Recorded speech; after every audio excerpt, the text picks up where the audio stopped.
السلام عليكم ورحمة الله وبركاته. مرحبا بكم في فيديو جديد. فيديو اليوم جبت لكم ورشة تارتولات. أحمد لكم فيها أسرار نجاح الكريمة، كل شيء حتى العجينة. لتارتولات كيفاش يبقاو ما يتكسر لكمش ويبقاو هايلين. أول حاجة راح نحتاج إلى 500 غرام فرينة و250 غرام زبدة، تكون باردة الزبدة. راح ناخذها بهذه الطريقة ونفتوها هكا. كل حاجة راح نقولها لكم راح تكون عبارة عن نصيحة باش تخرج لكم لي تارتولات ملاح، ما يتنفخوش في الكوشة وما يهبطوش. راح نديروها بهذا الشكل، نبداو نحكوها بين يدينا مليح مليح. خذوا وقتكم في هذه المرحلة.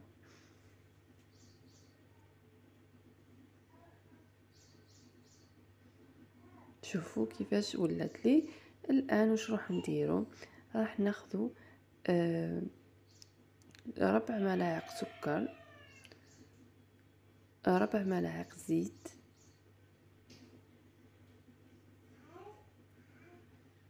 سكر عادي، و4 ملاعق ماء بارد يعني يكون في الفريجيدار. وراح ناخذ حبة بيض مع صفار حبة.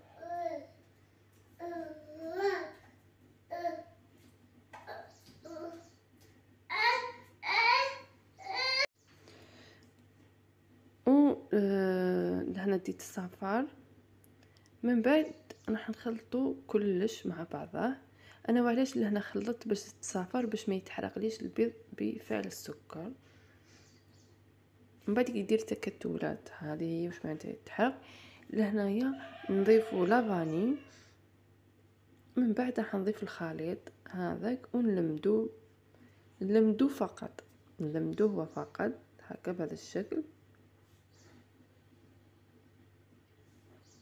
انا جتني سوا يعني طريه هايله.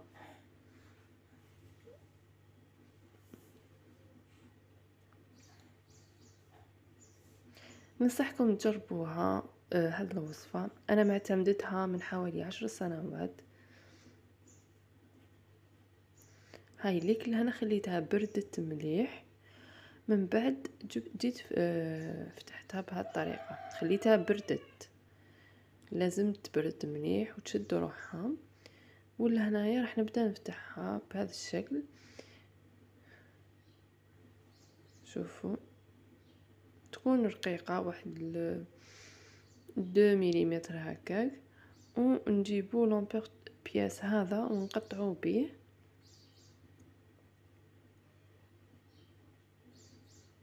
هايليك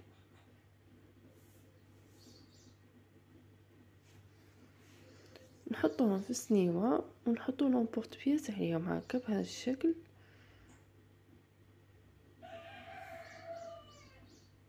لهنا واش راح نديرو؟ راح نديرو شرائط هكا.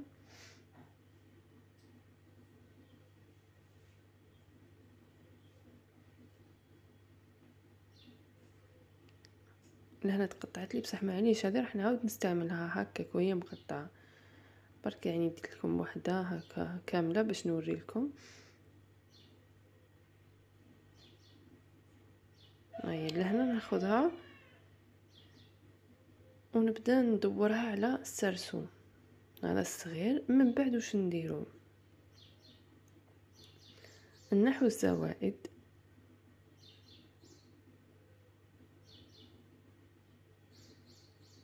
ولازم نضغطوه مليح. شوفوا وين نضغطوه بين الجزء العلوي والجزء السفلي اللي درناهم هذوك، لازم شغل نلصقوهم. شوفوا بهذا الشكل لازم تضغطوا مليح مليح. اذا ما ضغطتوش حتى وبعد ما تطيب راح تتنحى لكم صافي. الجزء العلوي يروح وحده والجزء السفلي يروح وحده.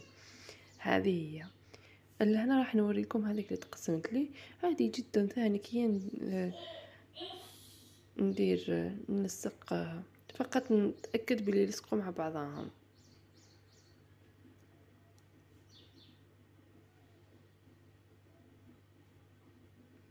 هاي ليك ثانيك لازم نتأكدوا باللي لصقوا مليح. كي نتأكدوا باللي لصقوا مليح كي نطيبوهم ورما نطيبوهم مش راح يتنحاو لنا. هذه النصيحة ركزوا عليها مليح. في العجينة ما درتش الخميرة هكا اوفيسيال مش حتنفخ لي، ندخلوها للثلاجة تبرد مليح من بعد كنطيبوها. الا هنايا راح ندير هاد الدوائر، يعني نشبح فقط. هذه حبيت شغل ندير سله هاي ليك بلا دوي ونحوها كما قلت لكم. ندخلوهم للثلاجة يبردوا ومن بعد ندخلوهم يطيبوا. نديرهم بالفرشيطه مش راح تتنفخ لكم العجينه، ما تخافوهاش. ما لا تحطوا لا حمص لا والو، انا ما حطيت والو وما تنفخت. اذا نتوما خفتوا ولا حطوا كاش حاجه ثقيله عليها باش ما تتنفخش. وزد درتي في هذه كما قلت لكم كنت حابه ندير شكل سله.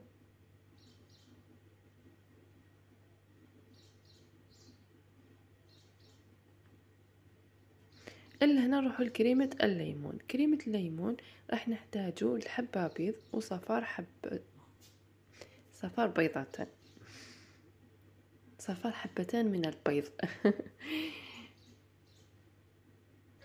البياض بيان سور بالك وترموه راح نحتاجوه.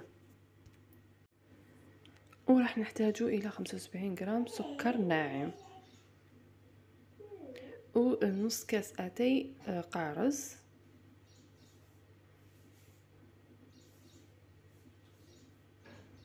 نخلطوها مليح مليح.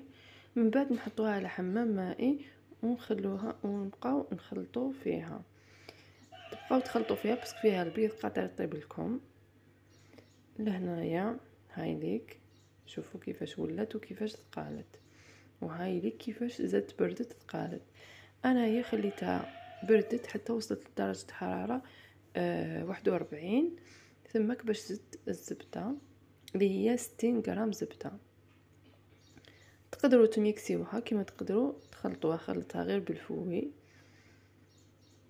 هذو النصائح اللي راني نقول لكم فيهم من قلبي، يعني نصائح صح راح تفيدكم. هاي ليك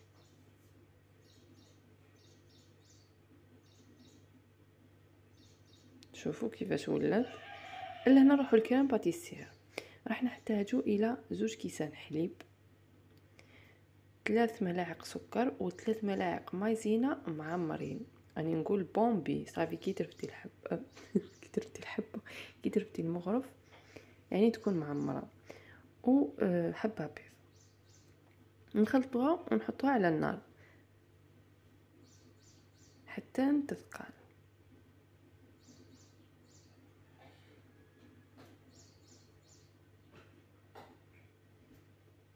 هاي ليك شوفوا. لهنايا نضيفوا الزبده ونبقاو نخلطوا. شوفوا راح تحسوها راح تقايدك فيها ما يكملوا خلطوا حتى تشد روحها.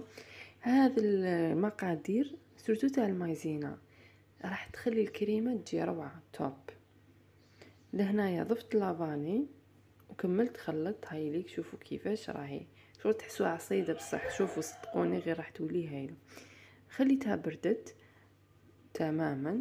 دوكا كي نحطها في الاخر تشوفوا كيفاش ولات. انا لهنايا طلعت نص كاس شونتيي مع ربع كاس ماء، طلعتها بيان فيرمي. نص كاس شونتيي مع ربع كاس ماء. لهنايا هذه المرحله مهمه جدا تاع الكريم باتيسير. نقعدوا نضربوا فيها حتى تولي بيان نيس. المغرف الاولى تاع الشونتيي نضيفوها بالباتور صافي نديروا الباتور. اما باقي المراحل راح نضيفوا عادي هكا بشويه ونبداو نضيفوا ونخلطوا من الفوق للتحت بهذه الطريقه. يعني نقسموها على 3. الاولى نضربوها بالباتر و3 اجزاء الباقيين نزيدوهم هكا ونخلطوا بالعقل. انا لهنا واش راح ندير راح نحي شويه منها بهذا الشكل نخليها ابار، والباقي راح نزيد كولي دو فريز الكولي دو فريز راني دايرته في الفيديو اللي سبق. هذه مرحله اختياريه، تقدري تزيديها تقدري ما تزيديهاش، هذه جدا. تزيدي برك الكولون غوز ولا لاغوم دو فريز. انا حبيت نخلي كل حاجه طبيعيه. هنايا بقات لنا مرحله واحده فقط ونبداو في المونتاج. انا واش راح ندير؟ راح ندير الفوغاج تاع السيترون. راح يعزز الذوق، راح يعني هاد لا طاط بزاف بنينه، بزاف بنينه. لهنايا واش راح ندير؟ نبدا بالفوغاج. وعلاش؟ باش نروح نحضر لا ميرانغ. هذه المرحله تسبق تحضير الميرانغ. وعلاه؟ باش نخلو لي تارت يبردوا، باش كي نديروا لا ميرانغ فوقها ما تهبطش، تبقى شاده روحها هكا. وندخلوها للثلاجه تبرد. نروح نحضروا لا ميرانغ. انا لا ميرانغ راح ندير ميرانغ سويس. ميرانغ سويس كيفاش جايه؟ نفس الكميه البيض هي نفس كميه السكر. هاي ليك انا 60 غرام بيض مع 60 غرام سكر درت. خلطوهم هكا ونحطهم على النار. نبقاو نخلطوا على حمام مائي فوق حمام مائي. نخلطوا ونديروا صباعنا بهذا الشكل. كي لهنا واش كنت ندير؟ كنت نقيس درجه الحراره بصباعي. كي حسيت بلي صباعي ما ولاش يتحمل هذيك الحراره نحيتها وبديت نضرب فيها. غير تحطوا صباعكم ما تحملوش هذيك درجه الحراره، خلاص تماك وصلنا ل50 درجه. تقدروا تستعملوا الترمومتر تماك. لهنا درت قرصه ملح وبديت نضرب فيها. هاي ليك لهنايا دورتها باش هكا نكونفيرمي لكم بلي صح طلعت. لهنايا راح ناخذها هكا بهذا الشكل وندير دي غوزاس. حبيت برك ننبهكم لحاجه، اذا بقات لكم لا ميرينغ وحبيتوا تزيدوا ديروا خلطوها باش تعمروها في لابوش باش يخرج لكم هذاك الهواء. لهنايا استعملت شاليمون. اذا ما عندكمش لازم لي غوصاص كاع يتعمروا في لاطاغ باش تدخلوها للكوشه. لهنايا نروحوا لي طاغ تاع الفخاز. درت لهم كولي دي فخاز باش نعزز الذوق ودي بزاف بنينه.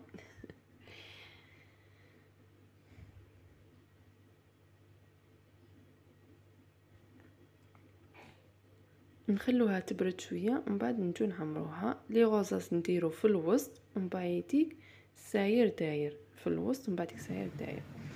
ولا انا شبحتها بلي فخاز. تقدروا تزيدوا البنان لانه البنان دائما يذوق شباب.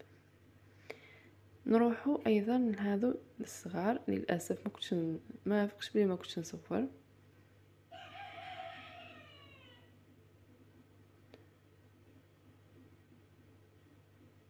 شوفوا لهنا نضغطوا في الوسط ومن بعديك ندوروا ساير داير. نضغطوا في الوسط نديروا ساير داير. لهنايا درت بيغي د مونغ وشبحتها هكاك سليلات. هاي ليك حبيت نوري لكم لهنايا. يعني هي تقسم بسهوله برك انا كنت شاده الطبسي كنت نسيت نقسم ما قدرتش نرفدها. هاي ليك بزاف هايله. ميم تاع السيترون عباك تاع السيترون روعه. انا ما نحبش غير السيترون مي جات توب. ننصحكم تجربوها. لأن نكون وصلنا لنهايه الفيديو. الى اللقاء في وصفه جديده.